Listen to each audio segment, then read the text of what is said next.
Welcome to another episode of Poured Perspective, Vino with Alvino. Today we'll be talking about balancing business and being human. It's something that I think about often. It's recently an article came out from Mini Storage Messenger that I was lucky enough to be part of about women in the industry and what all of those perspectives are. And it kind of got me thinking about just business and being human and the look behind the people that are the leaders in their companies and the leaders in our industry. So today I am enjoying one of my favorite comfort wines, one of those wines that you pour yourself a glass of after a hard day when you just need to reflect and relax and enjoy something that's easy to sip on. And this is Gamay Rouge from one of my favorite vineyards in Napa. So cheers. And let's jump in. I think the biggest thing that I've thought about through this is I'm human before I'm a founder, before I'm an entrepreneur or a business owner. And behind the polished look, behind the put together social posts and the messages behind everything, there's just a person holding it all together. And I think that's every founder and business owner out there. Some are more willing to be vulnerable about it, and some are not. And so today I want to talk to you about burnout, boundaries, emotional intelligence, and what leadership looks like behind the scenes. And honestly, my story and some hard lessons that I've learned along the way and how I've learned to deal with them so that it can come across as that polished look that everybody expects to see. So I learned through the years that burnout is not just being tired.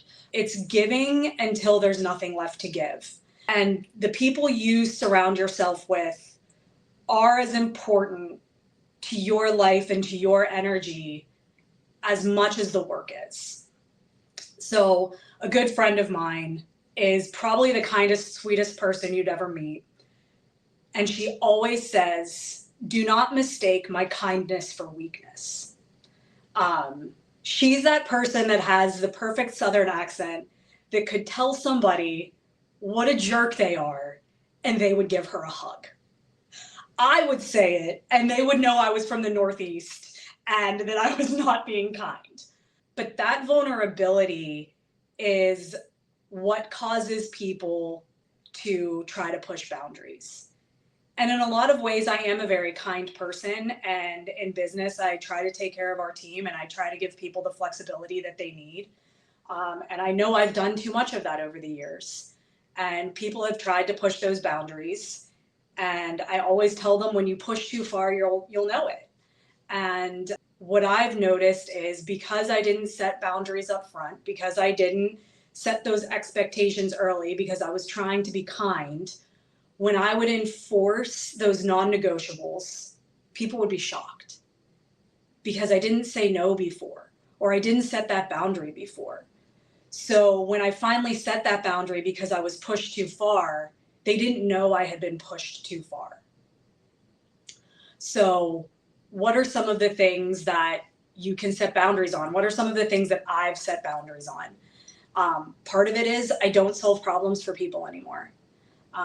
I am a natural born problem solver and I want to jump in and help people fix things, but that doesn't help them grow and learn. And that also makes it that they think that they can come to me to solve all their problems. And I have my own problems that I have to solve. We all have our own problems we have to solve. So setting that boundary for people was shocking. Other little things that I've done is I don't answer emails from clients or from investors on weekends because I need my time to recharge.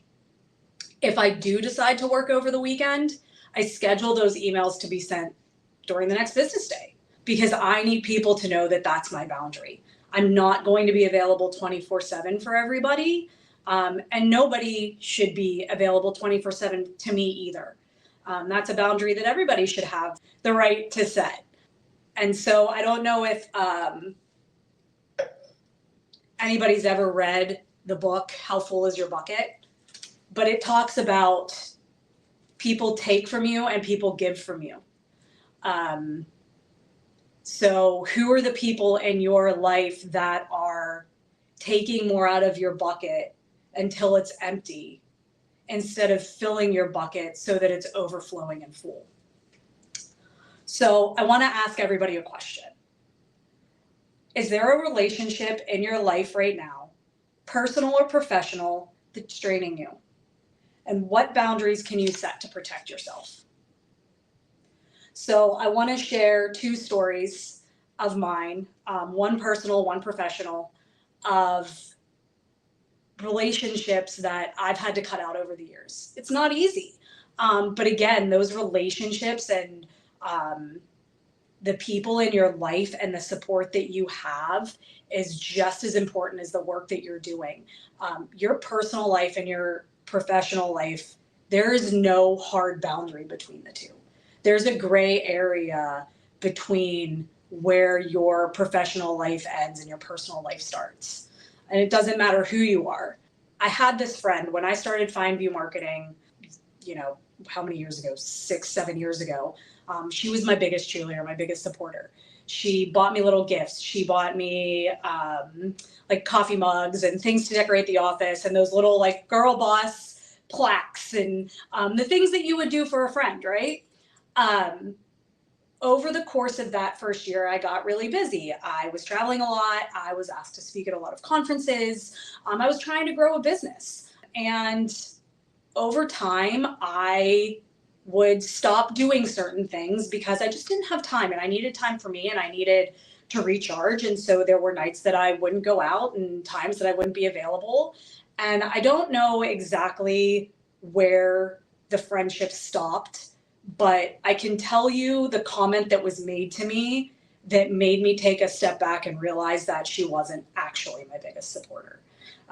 Because when I stopped prioritizing her needs to prioritize mine, she decided that I was going to wake up one day and my social life was going to be gone. And those were her exact words to me. I love the people in the industry that we work in. I love the people in self-storage. Going to those events was my social life. It still is. I have great friends that are in the industry and I have great friends that are outside of the industry. And what I learned in that moment was people will continue to support you as long as your growth doesn't leave them behind. And she felt like I was leaving her behind because I was becoming successful. And I don't need that energy in my life. I haven't spoken to that individual in 6 years. It was terrible to lose that friend, but the energy was negative and draining, and I wanted positive in my life. I've also had that happen professionally. And professionally, again, this happened many years ago. I hired someone that I thought was a friend, that I thought we could work together to build something great. And over time, I realized that there were manipulative conversations happening in the background. I was being painted out to be the villain because I was setting boundaries that she didn't agree with. And it ended up being a very tumultuous relationship, and it did not end well. Could I have handled it differently? Probably. But I wasn't going to tolerate that manipulative, negative behavior in my life or in the company. It's not behavior that I tolerate to this day, but I have changed the way that I address those situations now, because I've learned from my mistakes of the past. And one of the biggest things that I learned in that particular situation was not everyone deserves access to your energy. I'm not a Swiftie, but I love the Kelsey brothers and I love their podcast. So I don't know if any of you out there watched any of the podcast of Taylor Swift on there, but she said a quote that resonated with me so deeply that it's truly something that I feel like I live by, and she was able to put it into words better than I ever could have. And that quote was, "You should think of your energy as if it's expensive, as if it's a luxury item. Not everyone can afford it. Not everyone has invested in you in order to be able to have the capital for you to care about it." Over the years, I've wanted to be liked. I've wanted to be respected because people liked me. But none of those people that treated me like that deserve my energy. And that's a lesson we all should learn, is that you have to protect yourself. And if people can't understand that, and if people are shocked when you try to protect yourself, then they're taking more of your energy than they deserve. So I have another question for you. Have you ever felt those emotional signals? Frustration, resentment, exhaustion, when someone crossed that line? And what did you do with those feelings? So coming off of that last story, that one was combined with something that I had never experienced before, and that was imposter syndrome. And the reason I felt imposter syndrome was coming off of learning that somebody was manipulating me behind my back, was draining my energy, was taking from me. I don't know if people know this out there, but I have been an investor in storage. I've been a sponsor of deals. And coming off of that story, I was part of a large portfolio sale. And it was something that I never thought that I would experience, and not something that I ever felt like I deserved. And when I opened my bank account the day after the sale was complete and the money was distributed, and I saw the number in that bank account, it should have been a moment to celebrate. But instead, I felt like I didn't deserve it. I felt like, am I really supposed to be here? You know, to the outside, it looks like a dream. You know, you made it, you were so successful, you did this, you found people that supported you and you worked with and you got there. But inside, there's this feeling of like self-doubt and worthlessness. That might be extreme, but there have been a lot of people over the years, and Barbara Corcoran, my favorite shark, talks about imposter syndrome quite regularly in conjunction with success. And through the months following those two events together compounded into what I would call months of personal, internal, emotional struggles. Things that I did not allow the outside world to see. Things that only the people closest to me had any idea about. You question your judgment. You question your worthiness. You question your leadership abilities. Because how did you miss the signals? And how do you not understand what's going on? But the thing I learned was, you don't have to do it alone. It was in that moment that I realized that I needed a business coach. I needed mentors outside of the storage industry. There's this whole world out there of people that want to give back and want to help and have great experiences that you can learn from. And again, I mentioned my close friend Amanda earlier. She's a therapist, and I reached out to her and I said, look, I know I need somebody to talk to and somebody to help me through this. And she gave me a list of people that could help. And those were some of the best decisions I made for me to learn my emotional intelligence, to grow as a person, to grow as a leader. Being a leader and being an entrepreneur and being at the top is incredibly isolating. not everybody around you has those same experiences or understands what you're going through. And so I wanted to kind of talk about this because I wanted everybody to know you're not alone. I know there are people out there that are having those same experiences and those same thoughts and trying to figure out what to do to take the next step and to learn and to grow. And as a leader, you're expected to have all the answers, and you can't have all the answers. So you need to have a support system that can help you process that emotional side of business.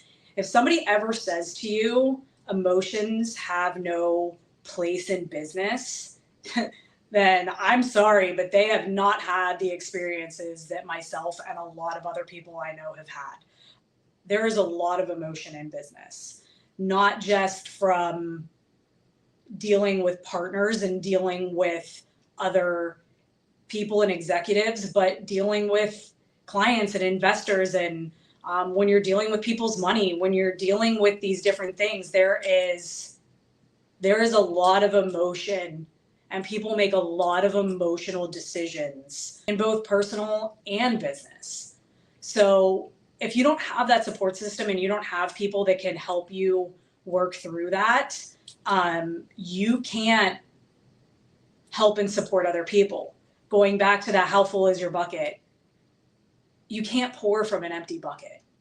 So if you don't have that support system and your bucket is drained, how can you even begin to help others? So that season of my life has really taught me that emotional intelligence truly is survival. It teaches self-awareness that, not being okay is not just stress. There's so many other factors that go into it. Self-regulation, you have to avoid spiraling. You have to create clarity and not panic. And the social awareness of who supports you and who wants something from you. So for me, things that I've learned over the years is I know that my bucket is being drained when I'm not sleeping well, when I'm waking up in the middle of the night, when I can't turn my brain off, when I start getting irritable at the little things. I know that when those things start happening, I need to figure out a way to take care of myself. And those are boundaries that I've had to set over the years. And people that can't understand that are no longer part of my life. That emotional intelligence is what gives people the ability to rebuild instead of collapse when a situation happens that they're not expecting. So I have another question for you. Who in your life plays the role of mentor, coach, or trusted advisor? And if you don't have that person, what would it look like to find one? So I'm going to go back to those that believe vulnerability is a weakness. The truth is, vulnerability is a strength. Again, through those experiences in life and through those experiences in business, I've learned that leading with heart and leading with backbone equals respect. And the people that can't handle it are not your people. Being vulnerable with your team, admitting when you're overwhelmed, admitting that you don't have all the answers, and admitting you need help proves that you're a human and that you're willing to grow. And that's where that respect starts to grow and build. And the people that don't see that, and the people that try to take advantage of it, they don't need to be there. And I think over the years, one thing that I've learned is to find the signs of when that starts to happen and set those boundaries early. So I'm not going to allow somebody to cross that boundary. I'm going to make sure that it's known, and you can cut that out of your life much faster as you start to see the patterns that have built over time. So a big piece of that for me and for anybody is self-care. You hear a lot of people talking about, doing the cold plunge every morning or taking a cold shower. And for me, those aren't things that I have any interest in doing. But for me, it's spending time with my friends, making sure that I make it to the girls' dinner that I do once a month, making sure that I get to bar class 3 times a week. I have a membership to get monthly massages. I go to the chiropractor. I do things that set me up for emotional and mental clarity that I know I need. So it's about finding the balance of what you need in self-care and knowing that it's okay that you need that, and knowing that being human means you need that. And if you don't need that and people say they don't need that, there's definitely something hiding behind that and hiding below the surface. Because everybody needs those interactions in life to show up as their best person. Balance is not about being perfect. It's about setting boundaries. It's about self-awareness. And it's about giving yourself the permission to be human. Looking back, the stories of betrayal that I shared, the feeling of imposter syndrome, those months were really hard. But in the end, I came out stronger. I came out being able to set boundaries without guilt. I came out with a sharper intuition so that I can see and understand people for who they are much quicker than I did before. And I have a deeper sense of myself and of my leadership style. So I think the biggest takeaway that I would give anybody out of this is your energy is a luxury. Not everybody deserves it. So a toast to honoring the struggle as much as the success, to setting boundaries without guilt, and to being ambitious, but also being human. So cheers to that. I do have 3 more questions for you to sit with. That is, what is one boundary you've been afraid to set because of how others might react? Have you ever reached a milestone and felt imposter syndrome instead of pride? And what did you do with those feelings? And who is in your corner to help you process the emotional side of business? Sit with those questions. You don't have to have all the answers, and stay human. Make sure to like, share, and subscribe everywhere that you listen to your podcasts. Cheers.